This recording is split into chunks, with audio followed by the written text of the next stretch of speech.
Okay. Hi, everyone. Welcome to another episode of Anything and Everything with Donna Lisa. I'm your host, Donna Lisa, and today I have a special guest with me, Shantel Love. Welcome to the podcast. Thanks for having me, Donna. I'm Yeah. excited for this conversation. I'm really excited because we've been trying to schedule this for a while. Yes. Yeah. How have you been? I've been so well. Good. Busy, Yes. productive. 2025 has been good for you? It's kicked in the door, girl. Awesome. Yes. Awesome. So, for those of you listening in and watching on my YouTube channel, Chantel and I actually met at a conference. Miss Ashley Burney, if you're out there listening, thank you for the introduction. You were a keynote speaker, and I was a moderator for her Your Bold is Beautiful conference. And that's how we met. And I thought, I love the fact that you are all about personal branding and you are a corporate executive. Yes. And you're still doing your side hustle of keynote speaking. Yes. Which is awesome, and continuing to promote your personal brand. And on top of that, you have a book. Yes. Promote Your Damn Self. This is an amazing book. I read a little bit about it, have not. So thank you for this. Of course. I'm excited I love reading a lot of my friends' books, so I'm excited to add that to my library of books. Let's get a little bit into this. So can you tell me a little bit about your background? I know you're a corporate executive. You are a keynote speaker. I have been watching you a lot on LinkedIn. I'm not stalking you. A lot of people think I do stalk people on social media. It's okay. I do and I don't. I get into like what everyone's doing and I'm like, wow, she's got it going on. So you've been doing a lot of keynote speaking and we're only in the first 3 months of the year. Yes. Yeah. Let's talk about that and how you got into keynote speaking and how you transitioned into just being a corporate executive and wanting to be a keynote speaker and talking about branding your personal self. Yeah, absolutely. I think I need to take a step, maybe a leap back to go forward. My journey to becoming an executive and a keynote speaker actually started when I was a little girl. I grew up in Detroit, Michigan in a multi-generational home. Our house was really small, about 900 square foot, and it was about 8 of us that lived in our house. Wow. Yes. And we had one bathroom. And my mom had me at 15 years old, and I didn't meet my dad until it was time for me to go to college. So most of my life was set out to prove my dad wrong. Since he didn't take up space in my life, I wanted to create the life of my dreams. Okay. And that looked like honoring my mom and honoring my grandfather for raising me. Honoring my grandmother and being that vision, right, of success that I had always held in my head. Now, it wasn't without challenges and bumps and bruises along the way, but I was always determined to make my family proud. I remember reading my first Black Enterprise magazine and seeing a woman on the cover that looked like me. Her name was Ursula Burns, and she was the first Black woman CEO at a Fortune 500 company. Wow. And this was in the early 2000s. Okay. Her becoming the first Black woman executive. And I said, wow, I didn't really know that Black women can be an executive. That's my goal. I wanted to be Ursula Burns. So I sought out to become Ursula Burns, and in doing that, I realized that I didn't need to be Ursula Burns. It was okay to be Shantel Love. So I found myself in these spaces studying and being an overachiever and making sure that I vocalize my value. And as I climbed the ranks, I found myself not necessarily climbing the corporate ladder. I more or less called it like the corporate jungle gym, because there were moments where I went up and then I had to go down and sideways and army crawl through a tunnel to get to the certain level in my career. I think I've climbed that jungle gym there too. you go. So I'm not alone. I found myself really successful. I worked for a lot of large companies like Oracle and Comcast and Walt Disney World. But along that journey, I found myself in spaces where there were certain managers that didn't want to see me excel. So I found myself bouncing around a little bit, and about 11 years ago, I took a step back to take a step forward. So I had been working in contact centers, opening global contact centers around the world, and was really successful with that. And I was in Minnesota. I was tired of the cold. So my husband and I, we relocated to San Antonio, Texas, and I restarted my career with Pearson. And when I restarted with Pearson, I couldn't find a leadership role. So I actually took an entry level sales role. And this was the first time I had ever done sales. And it taught me everything that I learned about truly vocalizing my value.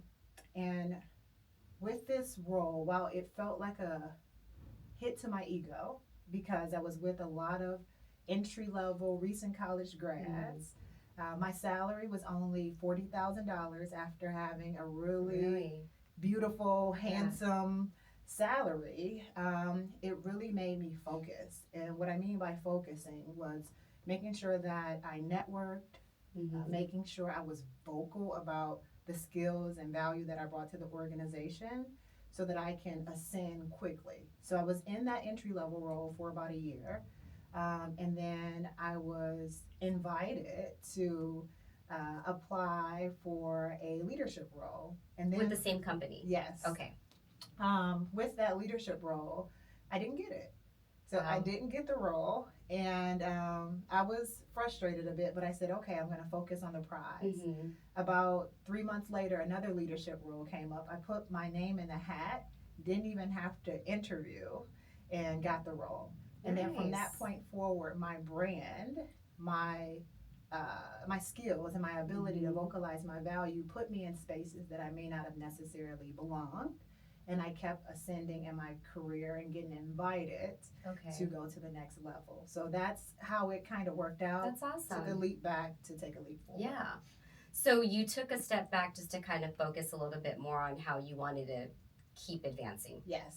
Okay. Yes. Nice. And I know, so I do have a lot of people that I consult with, right? A lot of friends in my industry, and some of them will say, so I'm stuck, you know, how do I get to the next level? And sometimes, I don't know if you recognize this happening a lot, but the younger generation, not gonna knock them, they're amazing.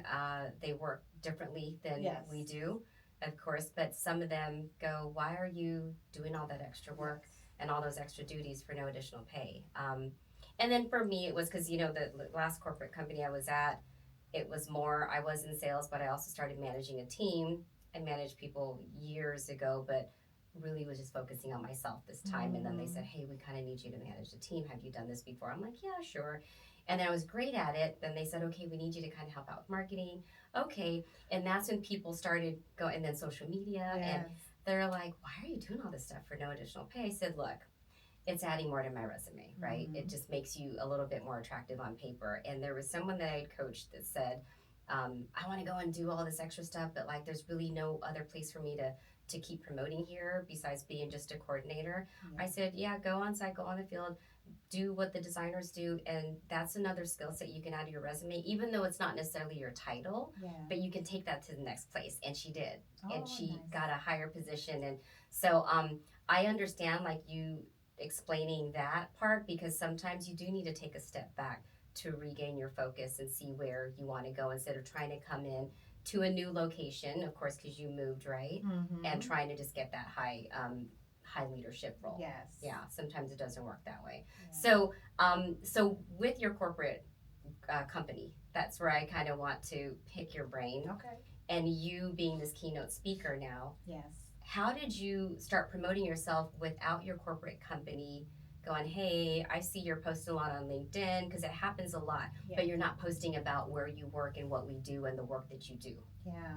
I think for me, I'm going to have to take two different approaches. For me, when I came to the company that I'm working at now, day one, I had already had a portfolio career. So for those that may not be familiar with what a portfolio career is, it basically means you work your full-time job and you have additional responsibilities or additional jobs that you do outside of your immediate job.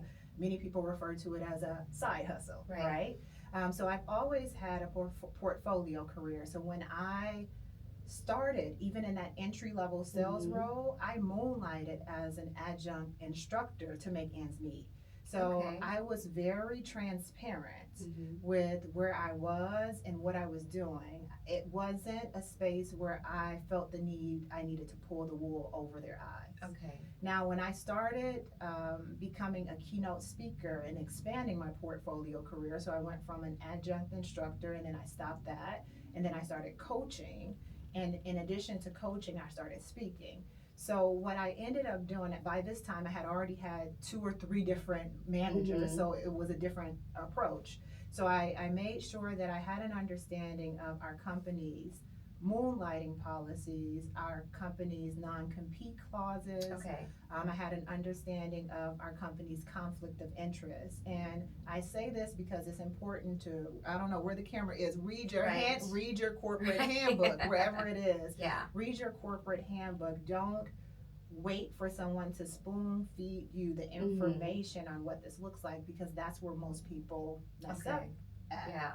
Then after I had an understanding of what that was, so that I can make sure I was in alignment with what you could and could not do, or the things that could Right. put your job at risk, I had a conversation with my immediate manager. Okay. And I made him aware. It wasn't asking permission. I made him aware, hey, I just want to make sure I'm being transparent, outside of working hours, and that's important, outside Right. of working hours.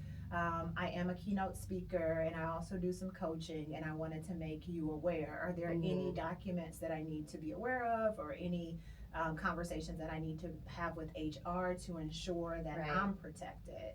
And after having that conversation, I proactively, after getting the okay, I Right. proactively reached out to HR to make them aware, hey, I had this conversation with my manager, and I made him aware that these are the things I'm doing outside of work. There is no conflict of interest, no conflict of time. This is not something that will put my job or my duties Right. at risk. And I did that for a couple of reasons: to have a paper trail to protect myself. Because if I just had that conversation with my manager and he left, now it's my word against his Right. words. Yeah. Right? So I made sure that I did that, and I keep that as a document for myself. In the event there's a change of practice, a change of leadership, or any type of change that is not in my favor. So I made sure that I had that conversation with my manager. Now, if we have a conversation on what if you have a manager that's not supportive, I can give some strategies on that as well, because I coach to that. Okay. But I have a very supportive organization. They benefit too. Right. There have been moments where I've led international and global kickoffs teaching a sales organization how to leverage LinkedIn Okay. to be their ultimate sales weapon, and it ultimately resulted in 36% increase in sales Really? year on year. So what I'm doing is not a threat to the organization, it's actually a benefit to the organization, because they have someone who has acumen that supports their bottom line. That's awesome.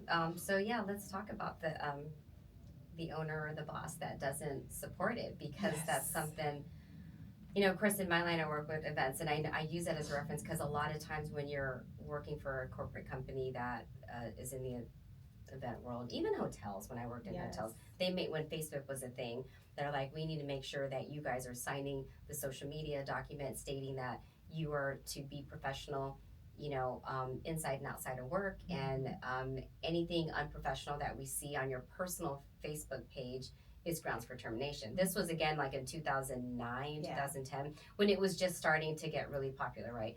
And a lot of people were like, that's crazy. This is my personal page. I can make, you know, a professional page, but don't stalk me on my personal page. And it goes along with even student athletes. You know, a lot of athletes that are going out for these D1 scholarships, or you know, D2 schools too, they're being stalked on social media, and the minute they slip up and get caught getting messy on social media, they lose that scholarship. But it's their personal page. And so how do you go around that? Because there were a lot of people when that document came around for us to sign, they were just like, this is crazy. This is my own personal page. But again, I get it, because if you're out and about somewhere in a public area and you make a fool of yourself and you make it on the news, right? What happens is you still lose your job. So with the companies that don't necessarily promote you promoting other things aside from your product, you know, for the company you work for, how do you work around that? So it's interesting that you bring that up, because professionalism is subjective. But to get to the question that you asked, There's a couple of approaches, and it depends on where the individual is with their personal branding journey. Some people want to build a personal brand to support their side hustle. Some people want to build a personal brand to get a new job. Some people want to build a personal brand to avoid becoming invisible in their company or in their industry. And I'm going to take the approach of someone who wants to build their personal brand to either get a new job or to support their side hustle. So the approach that I typically would take is to be an extension of the corporate company's brand that you work for. Okay. And what this looks like, it could look like, hey, going to your manager and saying, hey, I love working for this company. I see that there are so many opportunities to get our brand recognized on a different level. I would love to position myself as a brand ambassador on social media and speak about the things I love about this company, the innovation that we're bringing, and what I'm doing to support the company's bottom line, right? And the reason why you want to do this is because most companies will say yes, because statistically, content that's produced by employees get more views, likes, and shares than content that's produced by a company. So having that understanding of the value of your intellectual property and the value of your voice can position you in a manner that makes you a brand ambassador for the company. Now, this is how you would do it in a manner where you're showcasing your skills and showcasing your value. So let's say, for example, your company has an event coming up or a launch that you worked on or that you supported, right? So what you would do along that journey is say, I'm so excited about this new event that we have going on. These are 5 ways that I contributed to making this a success. And you would detail those things that you did to make it a success. Or you can say, these are the top mistakes that I see organizations make when they're launching a product. If you're in a product management role, if you're in an events role, you're still talking about the business and the work that you do, but you're using them as a anchor or as an assistant or as an alley-oop to showcase your value as an extension of them working for, or you working for them. Now, what this does is this attracts more eyes. It gets people curious. People are naturally nosy. Really? Naturally nosy. And it gives you a space where you're not only talking about the business, you're talking about yourself. So if there's a recruiter that's looking for someone who has the skills, because they're out there, I'm a former recruiter and a hiring manager, right? We're looking for those things, and you have to keep in mind, I talk a lot about LinkedIn because I love it. If you're on LinkedIn, you have to keep in mind that LinkedIn is a search engine just like Google. So if someone is saying, find me someone who has events experience that has done large scale events, and you're talking about it and it picks up, they'll find you. Really? Right? Okay. So you want to make sure you take that into consideration. And then the second thing is, if you're selling a service, or if you have an offer, or if you have a product, and you don't feel comfortable creating content around it, and you're on LinkedIn or TikTok or Facebook or whatever, your organization can only see what you show them, right? There are other avenues where you could draw away from the platform. So if you're doing an event, or if you're doing a webinar, or you're doing a free training or something by way of lead generation, you can do that in the exclusive groups on LinkedIn. Yes, I've seen that. So you can do that because it doesn't broadcast, it doesn't tell the algorithm, show everyone, including my boss, right? It doesn't tell it that, right? It's exclusive to those groups. The other way that you can do it is in the direct messages. No one can see what's going on in the direct messages. So you can say, hey, I'm having this amazing event, and I noticed that you looked at my profile. I would love for you to come learn the 5 strategies about fill in the blank, right? And that way you're drawing traffic away from LinkedIn. You're also, if you're doing it the right way, you're building your lead list, you're building your contact list, and you're riding under the radar. And it's personal because you're reaching out to them on a personal level. It's like one-on-one and not blasting it out to everybody. Yep. Okay. Interesting. I never really looked. So never looked at LinkedIn that way. I mean, post a lot of photos of events that I go to. So people always go like, all you do is party for a living. I'm like, no, I don't. You guys don't see the back end side of it, like all of the preparation that goes into putting on these events. But yes, when we're out networking, we're showing photos of like who we're networking with, our Right. friends, our colleagues. And it just looks like a big party all the time, especially in Vegas. Right. And then especially after a conference, when you finish off a conference, just big lavish reception and everyone's like, that's awesome. You just travel and go to these big parties all the time. So I was trying to restructure how I post online so it doesn't always look like a party, but that it's like an educational conference, the speakers that are speaking and stuff. How do you post where you're at, like, at these events and not make it seem like you're just at this party when you're wanting to really promote yourself as like this professional who's engaged in the speaker, but also you want to try to be that. Eventually I do want to be a speaker, right? That's something that you and I had talked about. How do you get people to take you serious about that when all they know is of you at these events and being this socialite? I've heard that term too used for me. Socialite. Okay. There's value in being a socialite because you have network community and people see you as the go-to person for bringing people together. Right. So I think there's a couple of approaches that you can take if it's specific to wanting to become a speaker. And I'm going to give a couple of cheat codes. I think the reality is when people see things online, they immediately believe it's true. Right? So if you're at an event and you're holding a mic, you're the speaker.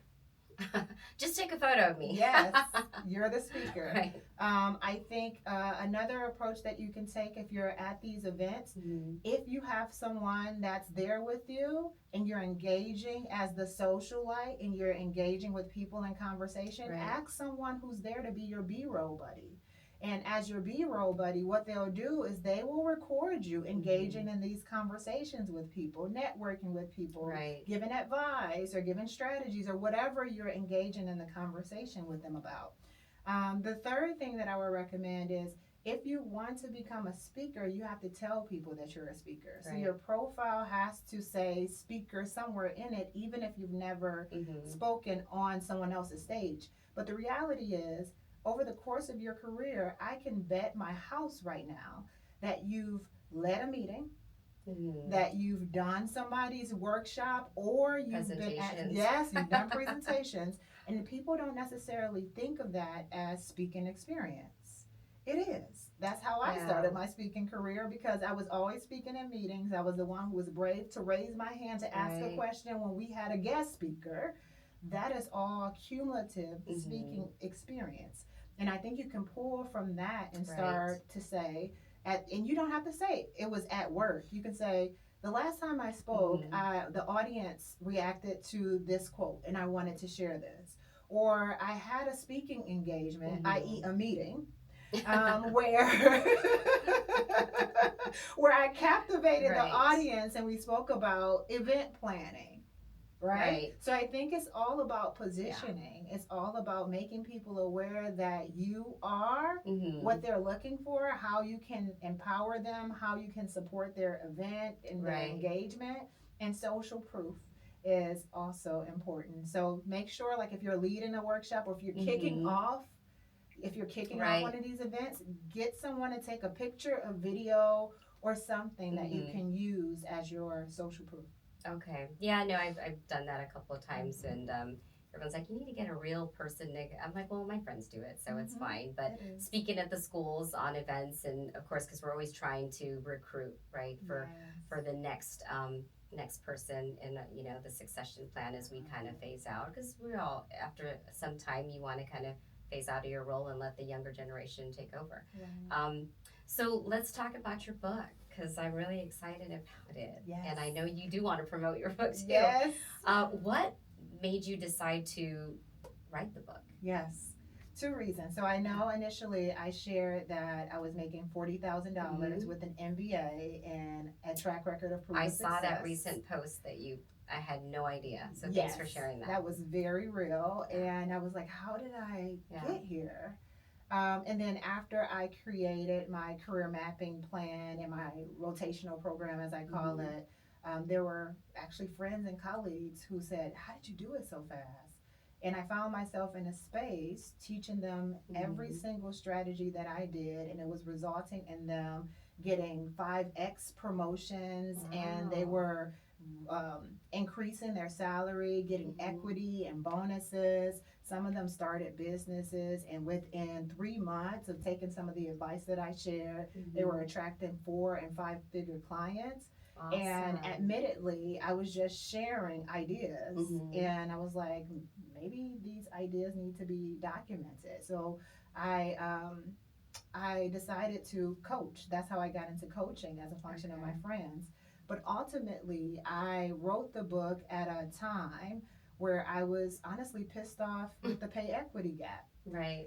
And I couldn't believe that we were still in the same spot that we were when the data was first reported in 2002, stating that white women specifically were making 82 cents of every dollar that a non-Hispanic white male was making. And then you keep going down the line, a Latina woman was only making 67 cents of every dollar. And then you go down to the black women. Black women were making 52 cents for every dollar. And it comes on the back of us not being taught how to vocalize our value. We're typically taught you work hard and you put your head down, you don't be too loud, and you don't want to be too audacious and bodacious in your approach. And all of that was what I subscribed to as well, and it landed me a $40,000 job with an MBA. So it held you back. Yes. And then, like, how much did you spend to get that MBA, exactly. right? And Sally Mae is still knocking on my door. Right. And I think that that's the thing that we don't really talk about much. You know, personal branding isn't taught in school, finance isn't taught in school. You know, they're now teaching entrepreneurship, but not in the manner that, you know, most of us are doing it. And I wanted to share my experiences and share the strategies and tips that actually work to help someone else get unstuck. Awesome. And so let's talk about some of those tips. So somebody like yourself who, of course, you already had the experience before you took that step back and you know, that lower role, the position, and then advance a little bit more. But for somebody just starting out in the workforce, I don't know if you saw this because you were a hiring manager. I was as well. And you notice, again, not knocking the younger generation, but there are a lot of the younger ones who, once they get out of college, they don't understand how, you know, for us, right? You graduate and you have to work your way up. And it was fine. That's what we were taught, just like you said. But then they have that idea, if you've got that piece of paper now, and in this world of instant gratification and social media and people on social media making millions, they're like, what do you mean I have to start off as like a coordinator because I have no experience? I have a piece of paper that says that I'm qualified with no experience. So how do you explain to them, like, hey, there's still a ladder that you still have to climb because you have to learn the role too and get the experience before you can go after that next promotion? Yeah, I think that it is so fascinating that you bring that up because I'm a millennial. And for the first maybe 10 to 15 years of my career, I said yes to just about everything. Right. And I understood that, especially being a woman of color, that I did not have privileges that other people may have. And I don't necessarily have a privilege where I believe that I don't have to work hard. And I'm not knocking any other generation because they have a different set of beliefs. Yes. However, what I would recommend is, as they're thinking about their career trajectory and their journey, I think that it's important to understand that if they want to grow with a corporation, there are a certain set of expectations in order to get there. And in addition to that, there isn't a requirement to only do that corporate job. What I respect so much about, especially Generation Z, is that they understand that they don't need to do one thing in order to be successful. Many of the Gen Zs that I spoke to or speak to have portfolio careers.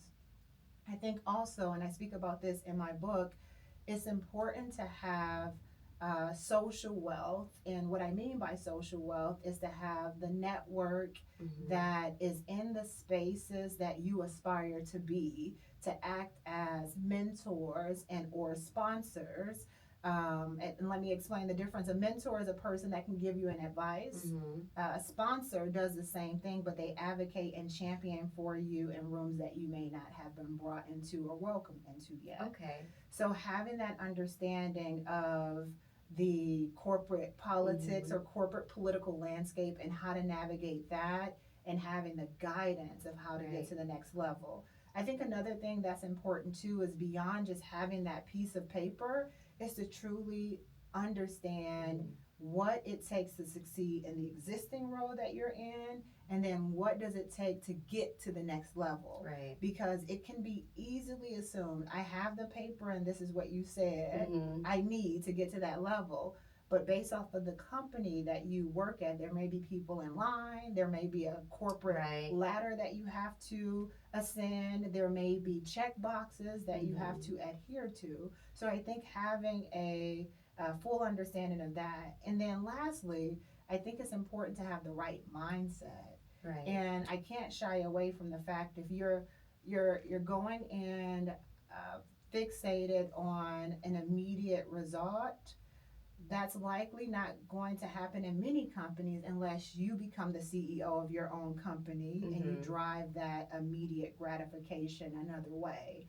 I'm not saying that it can't happen, but I think the reality is to have the right mindset to understand that there's a certain set of steps that need to be taken prior to getting that coveted role that one may be looking for. Yeah, and I feel like with corporate America, I know so I'm Gen X, and we always like, for me, everyone's like, you're not old. And I'm like, well, you know what? I feel like the younger generation that's graduating now, I'm like, we need to be coaching them to take over, because we can't keep doing this forever. I know I can't, or not even can't. I don't want to. Exactly. Right? At some point, you're grinding and hustling for so many years in this particular industry. You love it. A lot of people are very passionate about it. But for me, I am passionate about mentoring the younger generation, because they're what's going to continue to keep the company successful, right? If you train them right. I've seen it happen too many times where people that have been with a company forever never planned the succession of a company, and what happens is when they retire or leave, all that knowledge is gone, and they're basically starting over. And it's like a whole new company again, and like nobody knows as much as the other person did who left, and so you're kind of just left like, oh my gosh, like we did a disservice to everybody else who's new, because they have no idea where to go, what direction we're going and where we need to be. So I'm always a huge advocate of that, and everyone's like, you're always trying to promote these younger kids and whatnot. I'm like, there are a handful of them. They're really smart, and Gen Z, like, kudos to them, because they figured it out. They're awesome, because I look at how we were raised, and it's like, you get a job, you get a degree, get a job, work hard, put your money away, and do the same type of investing, the standard, right? Everyone thought back in the day, like, entrepreneurship was just frowned upon. It's like, well, you're just trying to figure out what you do. Now it's like everyone's doing different things, right? Not to mention the economy, everyone is trying to just make ends meet. So you got to work different jobs, right? You do. And they also figured out the balance. So if they really, and it cracks me up sometimes, I'm like, oh, so-and-so, asked for a day off. And people will be like, why? Well, they just wanted a day off. Like, they had PTO for a reason. Well, why are they requesting it? It's called personal time off for a reason. It's not your business. You can't ask. Or if somebody calls in sick, well, were they really sick? Or did they sound sick when they called in? I'm like, it's not our business to ask. If somebody's sick, they're sick. But Gen Z really focuses on their mental well-being. And if they are feeling overworked, they will take that extra day off. I realized, a few years back in my career, like, I saved up all this PTO time, and it was when I had to take time off for surgery. And I was like, isn't that sad that I actually saved up PTO time for surgery and not when I should have, like, to go take a vacation for myself? because all you ever do is just work, work, work, because Yes. you're trying to just keep advancing in your career, or you don't want to let your company down because you are the one that's working a lot and you're, you're leading the team. And so if you take time off, everyone's like, oh my gosh, she's taking time off for a few days. What do we do? So I recognize that that's something important. And if people just need to take time off, they take time off, and you don't harass them about it. Yeah. Everyone's entitled to that. So I'm a huge believer that Gen Z kind of just figured it out. Yes. and I have to share a quick story, because I am a millennial that now functions more or less like a Gen Z. Okay. I am a type A personality, overachiever, and success was the ultimate result. Like, I was not settling for anything other than success. And what changed me was the pandemic. And during the pandemic, it was the toughest time of my life, like many people around the world. Were you just not working? Were you also furloughed? I was working. Okay. Yeah, I was working, building an organization, a global remote organization for the first time in my career with no blueprint. The only person on my team, on my immediate team, that had a school-age child. And at the time, my son was 2 years old. My husband is a PhD level quantitative method, so he had just landed his dream job. Okay. So we're two working parents with a 2-year-old who doesn't give a damn about what's going on, right? So I'm trying to get my footing in my role, not having an example of what work-life balance or work-life blend looks like. So I'm trying to show up with a smile every day in these meetings, trying to be positive Shantel, but I was breaking, not realizing that I was breaking. The turning point was in February of 2021. I lived in San Antonio. We had our first ever snowstorm. I mean, we were iced in, snowed in, airports were shut down. We couldn't get out of the city. And on the day it snowed, it was actually my grandfather's funeral, the man who raised me. So I found myself watching my grandfather's funeral on Zoom. And right after his funeral, I went right back to work. I didn't grieve. I didn't take bereavement at all. And I didn't let anyone know about it for over a year. Really? And in that moment, I said, what am I really doing? Right. Why don't I feel comfortable saying I need a break? Why don't I feel comfortable taking time off? Why am I not giving my team permission to take the time that they deserve? They work hard. I hire really well.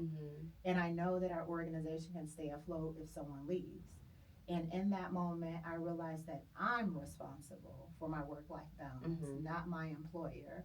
And oftentimes when we're afraid to ask for time off, it's because we're playing a conversation or interaction in our head where someone's going to say, oh, if such and such takes time off, they're not serious about their work. Right. But oftentimes when you actually have that conversation, the result should be, oh, you have paid time off. I'm glad you told me in advance. We can figure it out. But I think the thing that I had to realize was I was in control of my life. And at that moment, I was burnt out. I wasn't present for my husband. I wasn't present for my son because I was so focused on trying to show up for my company. And build the company. And yeah. Interesting that you say that. I know the pandemic did change a lot of people. But I think when your grandfather passed through, everything was still kind of semi-shut down, right? Because I know for Vegas, we didn't really open up 100% until the summer of 21. And this was in February for you? Okay, yeah, interesting. And I had an uncle that passed away from COVID as well, and it was virtual. I think at the time they were allowing some people, like immediate families, so maybe no more than like 10, whatever inside, but they recorded it and it was virtual because of, the pandemic that was going on. And I think it changed a lot of people. I think there was a lot of people's perspective, and kudos to you for having a 2-year-old during that. All I know is when the pandemic happened, I was like, oh my goodness, thank God my kids are like not in grade school, because so jealous of you. They were in high school. Well, I still had to, I couldn't get my boy to, I'm like, get up, you're going to be late for class. And he's like, oh, everyone's sleeping in, because he was a sophomore or junior at the time. And my oldest was a senior, so her senior year was kind of halved and she wasn't happy about it. But it was hard to get them motivated to get up when they know that everyone else on the camera could easily turn off the camera, Yes. and just not be seen, or they just weren't paying attention. And it was hard I have a lot of friends that are school teachers. It's hard for them to get the kids to focus. Mm-hmm. But I did have a couple of cousins who had little ones, and they were telling us about the struggle, like, you got to pick up the kid because you're on a Zoom call and they're crying, and what do you do? Or you can't finish your Zoom call because your child is on her virtual classroom, and needs help. Yes. So my children were already in middle and high school where they didn't need me to sit there and go, okay, you need to focus, listen to your teacher, get your homework done. They would just like, all right, I have to get on and, listen to the teacher and then get off.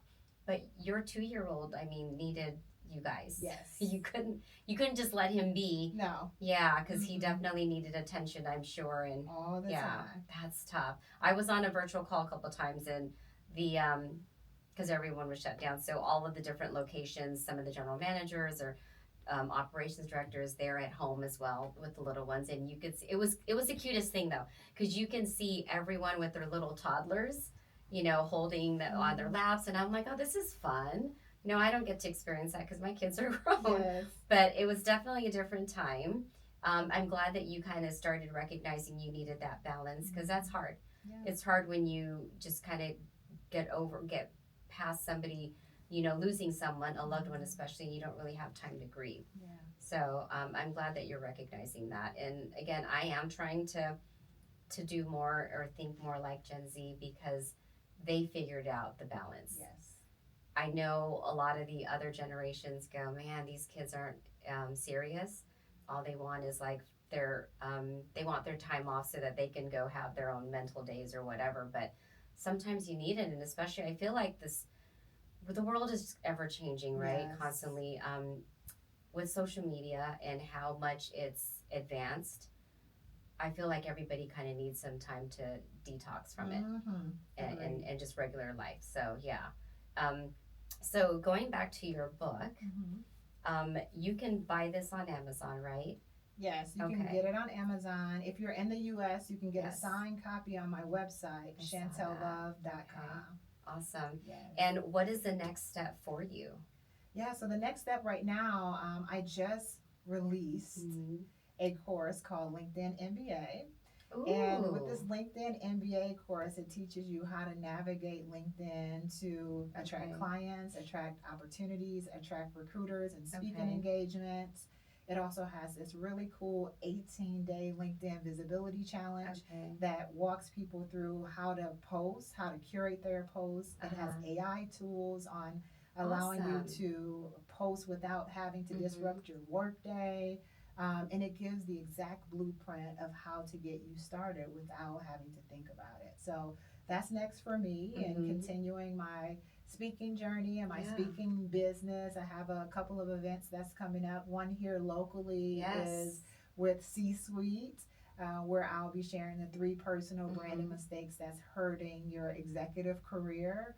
So, and how to avoid them. I'm really, really looking forward to that, because it's going to be a powerful, action-packed, action-oriented workship masterclass. That's awesome. I'm looking forward to going to that one. I saw that and I was like, oh my gosh, I got to join. So, are you a member of is it like an association? C-Suite? Okay. It is. I was invited. I'm not a member. So I know several members, and they're like, Shantel, we've been to your workshop. Like, you have to do it here. Awesome. So I am not a member, but it is an organization for professional women that are looking to become executives, or are current executive looking to ascend rather to the C-suite. Awesome. I love that. So, I always I ask people, it's been a while, it's been a minute since I have done this recording with work-life schedule. It's been crazy. And trying to, just collaborate with other speakers to get the right schedule down. You've been traveling quite a bit, so it's been hard to lock you down, but I'm glad I did. I usually ask my guests, is there a daily affirmation or like some sort of daily routine that you kind of live by? Yes. Every day, one of my favorite affirmations is very simple, and it says, the biggest room in the world is room for improvement. I like that. Every day I strive to improve myself, even if it's this much or this much. And it all adds up. When you think about the fact that we have 365 days in a year, if you strive to be 1% better each day, by the end of the year, you're 365% better than you started that year. So that's what I live by. I'm constantly striving to improve myself, and as a consequence, it improves the people around me, and improves my family, it improves my community. Right. So that's what I really lean into. I love that. I know you probably have gone through this or experienced this, is when you have employees and you're doing reviews, and of course, you know, you don't score them very high all the time. I had I love it, a former employer of mine, he was awesome. He's like, you know, no one ever gets a perfect score. And I was like, okay. He's like, you can get close to it, but no one's ever perfect. I'm like, sure. So when I reviewed a lot of the coordinators and staff members below me, they were like, some of them were really shocked. And I said, look, here's one thing that I can tell you is there's always room for improvement.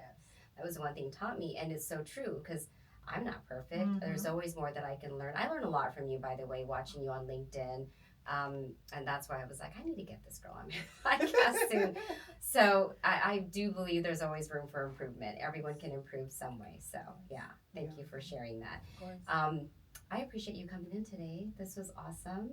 I'm so excited for what's next for you. I'm looking forward to going to the C-Suite event. That is March 12th, is it? Or okay, March 12th, and it is located at the... It's here at Vegas, and this is a special one. It's going to be at Total Wine in its tasting room. So it'll be a wine tasting in addition to a personal branding workshop. So that's awesome. Yeah. I love it. Well, thank you very much for sharing all of your, expertise on personal branding. I will be contacting you more about that, because I love everything that you're posting. So is there any final words you can give the audience about just building your personal brand, how to get started? Yes. What's the first step to build your personal brand? Honestly, I'll give 2 tips. So I'll give 1 tip and a bonus tip. I think honestly we can overcomplicate personal branding. So what I typically do and what I recommend is to start with an ask campaign, an ASK, ask campaign. So what you would do is you would go to close friends, colleagues, or even managers or bosses, and ask them to share 2 to 3 things about you that's unique, right? That stands out. And as you accumulate that list, it will often reveal some surprising things, and it'll also confirm some things about you as well. And then you can start leaning into those unique things that you do really good. And you can share those unique things that you do really good. And oftentimes it's things that come really natural and easy to you, that you're like, oh, you think that's exceptional? You think that's great?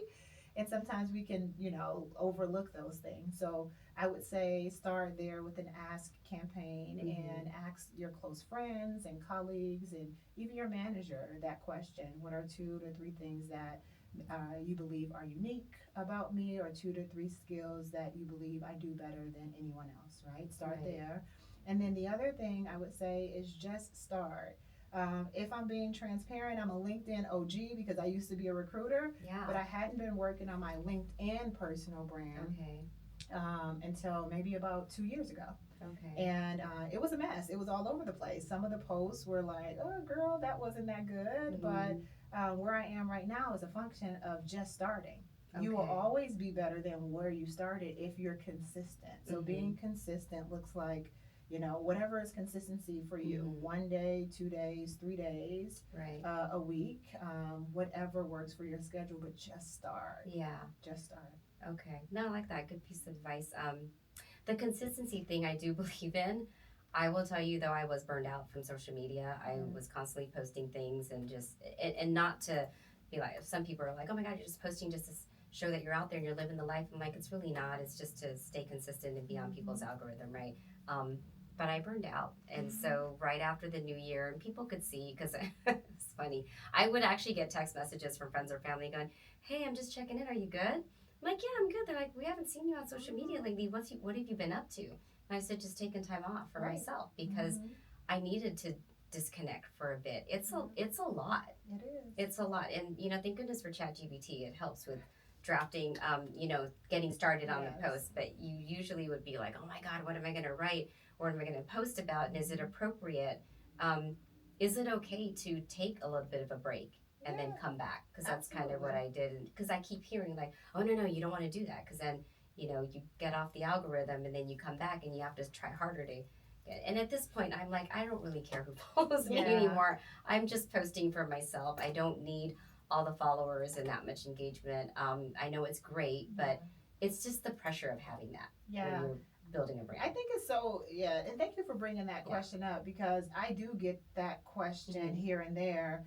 The reality is, if you're on social media, be it TikTok or be it LinkedIn or wherever, if you're on it for the vanity metrics, you're likely focused on the wrong thing, right? It should really be about the impact that you can make in someone else's life or someone else's company. And that also looks like taking breaks. And when you're taking a break, it doesn't negatively affect you if you're in for the long haul. The algorithm is going to algorithm, and that means it's going to do what it's going to do. And I encourage taking breaks. I even take breaks. I announce my breaks. I say I'm going to be off for the next 2 or 3 weeks, taking long naps.